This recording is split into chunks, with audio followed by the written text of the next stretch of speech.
My wife got sick.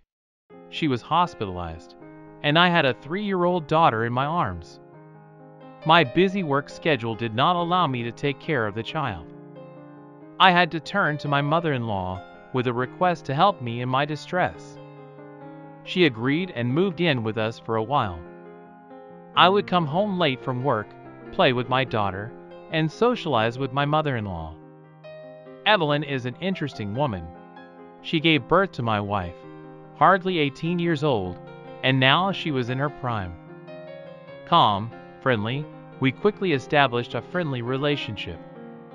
She and I have a difference in age is not so big, only 11 years. The whole point is that my wife is 7 years younger than me. While Julia was in the hospital, my mother-in-law looked after my daughter, cooked, ran the household.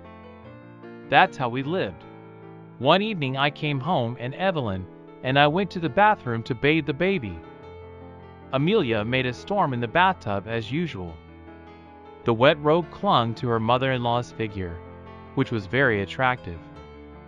Her mother-in-law's figure resembled Julia's, only larger, but that made her even more beautiful, gave her the charm of a mature woman. And their faces are similar. Sometimes it seems like two sisters, the younger and the older. The wet figure of my mother-in-law brought on sinful thoughts, especially since I haven't had a woman for a long time. But my mother-in-law, sensing my interest in her, quickly calmed Amelia, took her out of the stormy ocean, and sent us to bed, saying that she had to change into dry clothes. After putting Amelia to bed, I went into the kitchen. My daughter was asleep and Evelyn and I were sitting in the kitchen. We opened a bottle of wine and quietly discussed life's problems. My mother-in-law began to say how happy she was for her daughter, what a good husband she had gotten, loving, attentive, caring, affectionate. She even said that with Julia they were very close and shared all the secrets, so she knew even how we were doing in bed. How lucky Julia was to have such a husband-lover, who will wash a woman in the bathtub, to the bed in his arms to carry, flowers and all kisses. My mother-in-law had only seen such things in the movies. According to her, she lived her life with a drunkard who never said a kind word, just yells. He'd show up drunk and go to bed. In a close relationship, he's like a bear. No kisses or words of affection. Mother-in-law told, and tears flowed down her cheeks, her lips curved in a bitter grin, her nose reddened. She was sobbing, wiping her tears, and I began to comfort the woman, saying that everything would get better, everything would work out. At some point we met eyes and realized that we could not resist our instincts.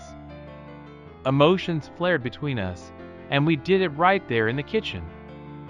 When we were done, we were shocked at what had happened. But we got over it quickly and realized that it wasn't worth going against our feelings. We moved into the bedroom, and while my wife was in the hospital, her place in the bedroom was taken by mother-in-law. When Julia returned, mother-in-law had gone to her home.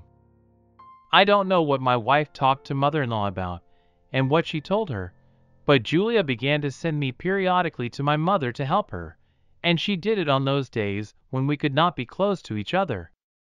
When I came back, she never asked me anything. After a while, Julia herself confessed to me that she had pushed Mom into our bed, that she was a little jealous, but looking at the way Mom blossomed, she was happy for her and did not regret what she had done. After all, and she and I am enough with plenty, and sometimes it is even unnecessary my activity. Enough, and Mom is very grateful to her daughter for her permission to use the excess. Except that Julia is worried that I will get used to Mom and fall out of love with her. I reassure her that there is no one in the world more precious to me than she and Amelia. About a year later, Julia got pregnant again, and then my mother-in-law. And now Amelia had a sister and a brother who was also her uncle.